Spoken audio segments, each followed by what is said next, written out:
Hello, good morning to everyone. मैं विनीता वर्मा आपका स्वागत करती हूँ आपके YouTube channel target TGT home science में। आइए आज हम पढ़ेंगे कुछ मोस्ट इम्पॉर्टेंट क्वेश्चन जो कि हमने लिखा है वन लाइनर फॉर्म में, क्योंकि चारों ऑप्शन लिखना यहाँ पर थोड़ा कठिन हो जाता है, इसलिए हमने इनको वन लाइनर का रूप दे दिया है। हम पढ़ेंगे बिखरी बिखरी आवाजों को धार कहाँ मिलता है, बिना संगठित सत्ता को सत्कार कहाँ मिलता है, अगर चाहते हो मंजिल तूफानों से भी लड़ना सीखो, अगर चाहते हो मंजिल तूफानों से भी लड़ना सीखो, बिन भुजबल के भी अधिकार कहाँ मिलता है, बिन भुजबल के ही अधिकार कहाँ मिलता है।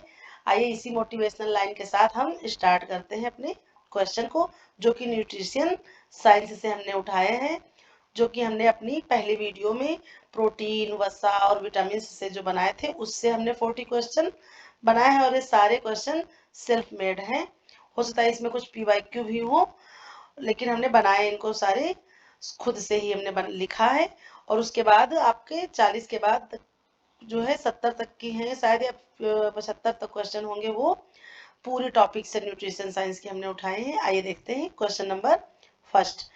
विटामिन ए का कैरोटीन रूप पाया जाता है, यानी कि विटामिन ए का कैरोटीन रूप हमको कहाँ से प्राप्त होता है, तो यह वनस्पत जगत से हमको विटामिन ए का कैरोटीन रूप प्राप्त होता है। विटामिन ए को प्रोविटामिन भी कहते हैं, क्योंकि इसको हम सीधे विटामिन ए के रूप में नहीं ग्रहण करते हैं, ये बाद में जाकर के हमारे शरीर में बदल जाता है, इसलिए इसको प्रोविटामिन कहते हैं। फिर आइए देखते हैं नेक्स्ट क्वेश्चन।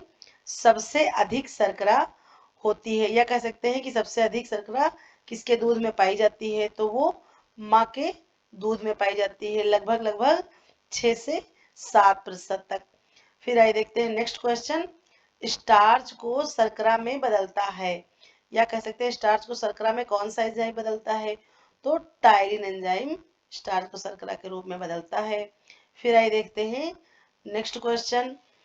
कौन सा विटामिन रक्त का थक्का बनने में सहायक है, तो विटामिन के, फाइब्रोनेर्जिन इसको कहते हैं। ये विटामिन के रक्त का थक्का बनने में हमारी सहायता करता है। फिर आइए देखते हैं नेक्स्ट क्वेश्चन। पाचन तंत्र में पोषक तत्वों का अवशोषण होता है, या हम इसको इस तरह भी कह सकते हैं कि हमारे शरीर के अंगों में जो पाचन तंत्र के अंग हैं उसमें कौन से भाग में पोषक तत्वों का अवशोषण होता है, तो यह छोटी आंत में होता है। फिर आइए देखते हैं नेक्स्ट क्वेश्चन। जिसमें सभी पोषक तत्व व्यक्ति की आयु, लिंग, व्यवसाय, जलवायु के अनुसार निर्धारित हो, उसको कहते हैं, या कह सकते हैं व्यक्ति को प्रत्येक अवस्था में जो उसके शरीर के लिए आवश्यक हो उस आहार को हम क्या कहते हैं, तो उसको संतुलित आहार कहते हैं। फिर आइए देखते हैं नेक्स्ट क्वेश्चन। पोषक तत्व होते हैं, तो पोषक तत्व दो प्रकार के होते हैं। फिर आइए देखते हैं नेक्स्ट क्वेश्चन।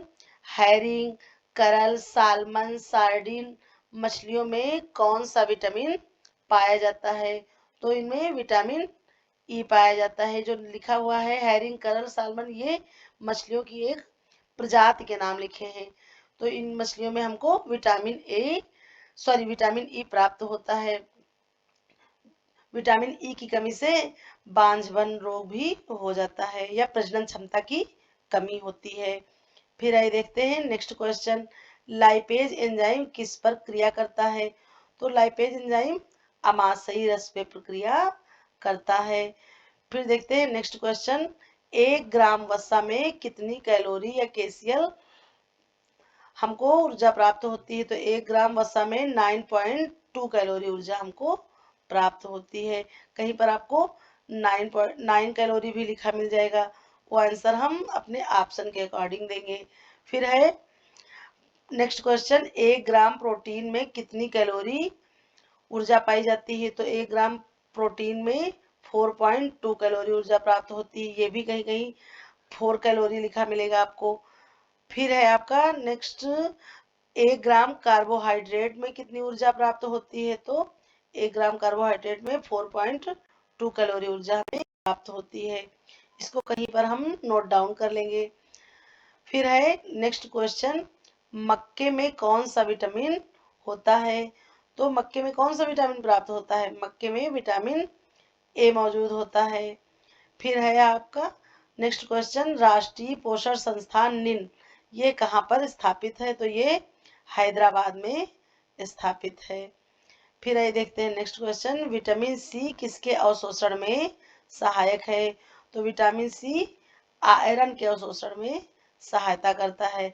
और विटामिन सी की कमी से कौन से रोग हो जाते हैं? विटामिन सी की कमी से स्कर्वी रोग हो जाता है।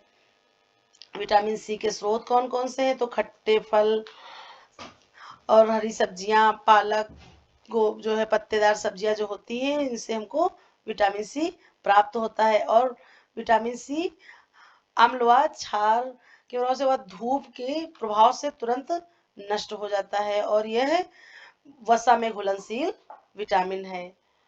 फिर है नेक्स्ट क्वेश्चन, वसा में घुलनशील विटामिन कौन कौन से हैं? देखिए, वसा में घुलनशील विटामिन आइए देखते हैं 15 नंबर क्वेश्चन, विटामिन सी ये हमारा जल में घुलनशील विटामिन है। बी और सी हमारा विटामिन बी और सी ये हमारा जल में घुलनशील विटामिन है। बाकी फिर देखते हैं नेक्स्ट क्वेश्चन, वसा में घुलनशील विटामिन, वसा में घुलनशील विटामिन ए, डी और ई व के हैं। फिर जल में घुलनशील विटामिन देखिए हमने नीचे क्वेश्चन बनाया है, विटामिन बी और सी ये आपका जल में घुलनशील विटामिन है। फिर है नेक्स्ट क्वेश्चन है, देखते हैं बीएमआर किन परिस्थिति में कम हो जाता है? या कौन सी ऐसी परिस्थिति होती है जिसमें बीएमआर कम हो जाता है? तो वो स्थिति होती है कुपोषण की व व्रत की स्थिति में हमारे शरीर का बीएमआर कम हो जाता है या घट जाता है। फिर है नेक्स्ट क्वेश्चन, अनाजों में प्रोटीन का भाग होता है या अनाजों में प्रोटीन का भाग कितना पाया जाता है? तो 6 से 12% तक की पाया जाता है। फिर है और अनाजों में विटामिन सी अनुपस्थित होता है। फिर है नेक्स्ट क्वेश्चन, ऊर्जा मापने की इकाई, ऊर्जा मापने की इकाई क्या होती है? तो ऊर्जा मापने की इकाई कैलोरीमीटर होती है। फिर है नेक्स्ट क्वेश्चन, परनीसियस एनीमिया किस विटामिन की कमी से होता है? तो परनीसियस एनीमिया विटामिन B12 की कमी से होता है। फिर है नेक्स्ट क्वेश्चन, विटामिन डी की कमी से होने वाले रोग, तो विटामिन डी की कमी से होने वाले रोग कौन कौन से हैं? रिक्टेस, आस्ट्रोमलेशिया, आस्ट्रोपोरोसिस ये 3 रोग होते हैं। रिक्टेस पाया जाता है बच्चों में देखने को मिलता है। इसमें क्या होता है, पैर बोलेग जिसको कहते हैं या धनुषाकार के हो जाते हैं या अस्थियां विकृत हो जाती हैं। फिर है आस्ट्रोमलेशिया, यह वयस्कावस्था में या प्रौढ़ावस्था में देखने को मिलता है। फिर है आस्ट्रोपोरोसिस, इसमें हड्डियों में छेद हो जाता है और यह वृद्धावस्था में देखने को मिलता है। इस तरह से 3 रूपों में हर अवस्था में अलग अलग ये विटामिन डी की कमी से अपना प्रभाव देखने को मिलता है।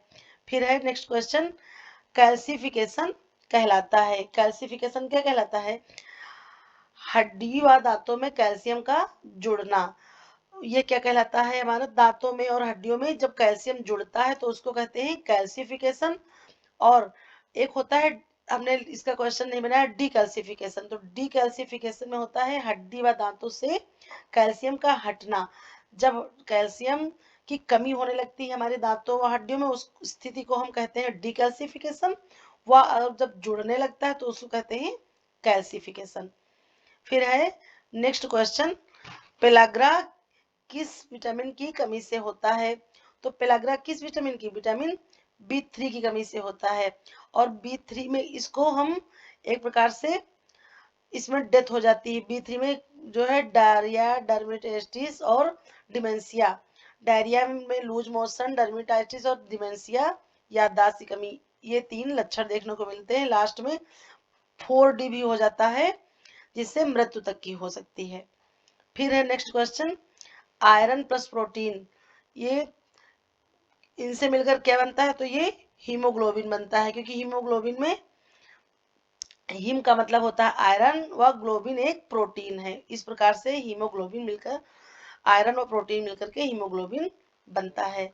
फिर है नेक्स्ट क्वेश्चन, प्रोटीन पाचन की सूक्ष्मतम इकाई, या कह सकते हैं प्रोटीन सबसे छोटी इकाई किसमें टूटता है, तो यह अमीनो एसिड में टूटता है प्रोटीन, इसकी सबसे छोटी इकाई अमीनो एसिड है। फिर है नेक्स्ट क्वेश्चन, रक्षात्मक भोज समूह में आते हैं, तो कौन कौन सी चीजें आती है रक्षात्मक भोज समूह में, तो ये आती हैं हरी पीली सब्जियां, पत्तेदार हरी सब्जियां और फलों में, ये जो है सारी चीजें रक्षात्मक भोज समूह में आते हैं। फिर आइए देखते हैं नेक्स्ट क्वेश्चन, अस्थि मज्जा में रक्त निर्माण में कौन सा विटामिन सहायक है, तो अस्थि मज्जा में या रक्त के निर्माण में हम कह सकते हैं विटामिन B12 सहायक है, और विटामिन B12 की कमी से पर्नीशियस एनीमिया हो जाती है। फिर है नेक्स्ट क्वेश्चन, विटामिन ई के स्रोत हैं, तो विटामिन ई के कौन कौन से स्रोत हैं, अंकुरित अनाज, मेवा, जैतून, ये सारे विटामिन ई के स्रोत हैं। अभी हमने आपको बताया ऊपर, विटामिन ई की कमी से प्रजनन क्षमता में कमी हो जाती है। फिर है ये देखते हैं हम नेक्स्ट क्वेश्चन, असंतृप्त वसा के उदाहरण हैं, असंतृप्त का मतलब अनसैचुरेटेड फैट, तो इसके कौन कौन से उदाहरण है, तो सरसों, मूंगफली का तेल, सूरजमुखी का तेल, अलसी व सोयाबीन का तेल, ये आपके असंतृप्त या अनसैचुरेटेड फैट के एग्जाम्पल हैं। फिर आइए देखते हैं नेक्स्ट क्वेश्चन, वसी उत्तकों में वसा की मात्रा होती है, या हम कह सकते हैं वसी उत्तकों में वसा की कितनी मात्रा होती है, कितने प्रतिशत मात्रा होती है, तो ये 90% तक होती है। फिर है नेक्स्ट क्वेश्चन, प्रोटीन में नाइट्रोजन की मात्रा कितनी होती है, तो प्रोटीन में नाइट्रोजन की मात्रा 16 से 18% तक होती है।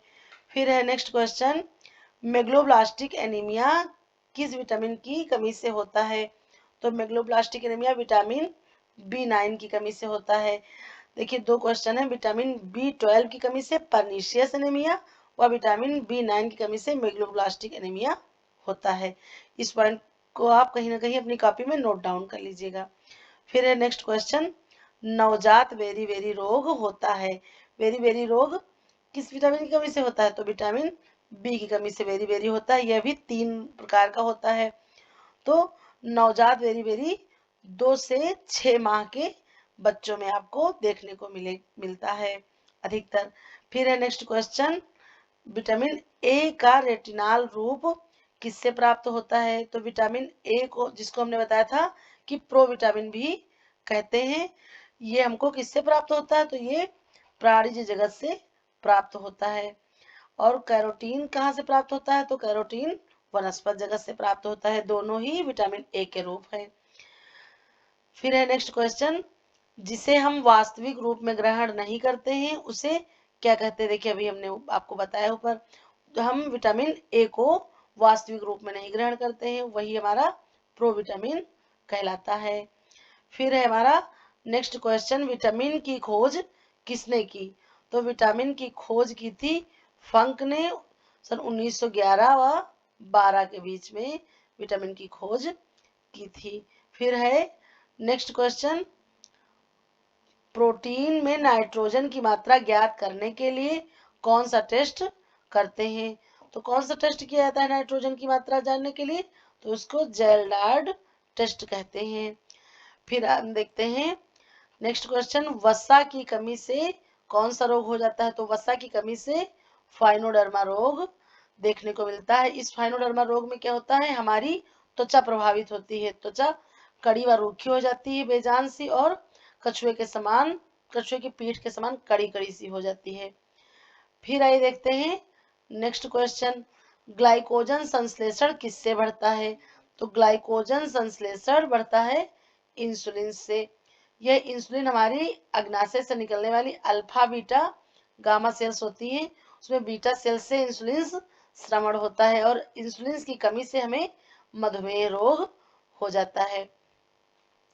फिर है नेक्स्ट क्वेश्चन, एक स्वस्थ व्यक्ति प्रतिदिन चयापचय क्रियाओं से जल प्राप्त करता है, या हम कह सकते हैं कि स्वस्थ व्यक्ति कितने प्रतिशत जल प्राप्त करता है चयापचय क्रियाओं द्वारा, तो ये जो है 300 से 400 ग्राम तक की जल प्राप्त करता है। फिर है नेक्स्ट क्वेश्चन, एक स्वस्थ व्यक्ति के शरीर में लगभग फास्फोरस उपस्थित होता है। ये आरडीए के क्वेश्चन यहाँ पर है कि कितने प्रतिशत फास्फोरस, तो लगभग 400 से 700 ग्राम तक की फास्फोरस उपस्थित होता है। फिर है नेक्स्ट क्वेश्चन, अंडे के पीले भाग के ऊपर तथा सफेद भाग के नीचे एक महीन सी परत होती है, उसको क्या कहते हैं? मतलब सफेद भाग के नीचे व एक महीन परत होती है, उसको चैलचा कहते हैं। फिर है, आइए हम देखते हैं, आगे बढ़ते हैं, देखते हैं 44 नंबर का क्वेश्चन, फटे दूध में क्या नहीं पाया जाता? तो क्या नहीं पाया जाता फटे दूध में? वसा। वसा हम बिल्कुल भी नहीं प्राप्त करते हैं फटे दूध से। फिर है नेक्स्ट क्वेश्चन, रेफ्रिजरेटर में जीवाणु की वृद्धि रुक जाती है, या हम कह सकते हैं रेफ्रिजरेटर में कितने टेम्परेचर पर जीवाणु की वृद्धि रुक जाती है? तो यह 40 डिग्री तक से नीचे जब पहुंचेगा टेम्परेचर, तो फिर जीवाणु की वृद्धि रुक जाएगी। फिर है नेक्स्ट क्वेश्चन, आइए हम देखते हैं, मलेरिया रोग। ये मलेरिया रोग कौन से मच्छर के काटने से होता है? तो ये मादा एनीफ्लीज मच्छर के काटने से मलेरिया रोग होता है, और एडीज इजिप्ट मच्छर काटने से डेंगू रोग हो जाता है। फिर आइए देखते हैं नेक्स्ट क्वेश्चन, पशुओं से मनुष्यों तक फैलने वाला रोग है, कौन सा रोग है जो पशुओं से मनुष्य में फैलता है? तो ये हाइड्रोफोबिया कहते हैं, और इसको जल भय कह सकते हैं, या जल से, उस व्यक्ति को जल से डर लगता है जब इस रोग का संक्रमण फैलता है। फिर है नेक्स्ट क्वेश्चन, आइए हम देखते हैं 48 नंबर का है क्वेश्चन है, दूध बैक्टीरिया रहित हो जाता है। दूध बैक्टीरिया रहित कब हो जाता है?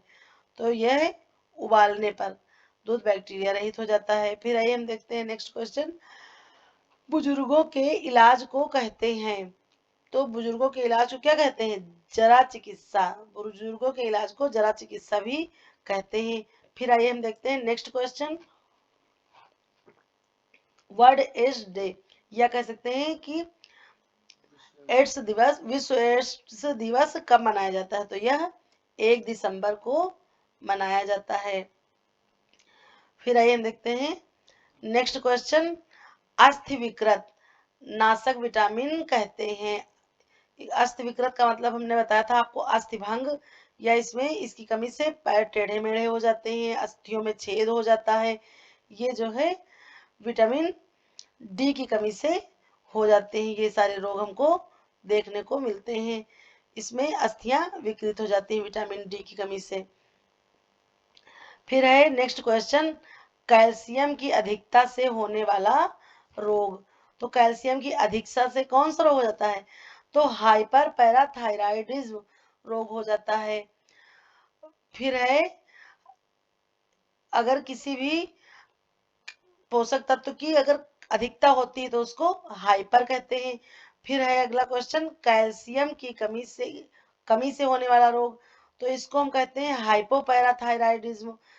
तो यहाँ पर ये ध्यान करने वाली बात है कि यदि किसी भी पोषक तत्व की कमी होगी तो उसको हम कहेंगे हाइपो, और अगर किसी पोषक तत्व की अधिकता होगी तो उसको हम हाइपर कहते हैं।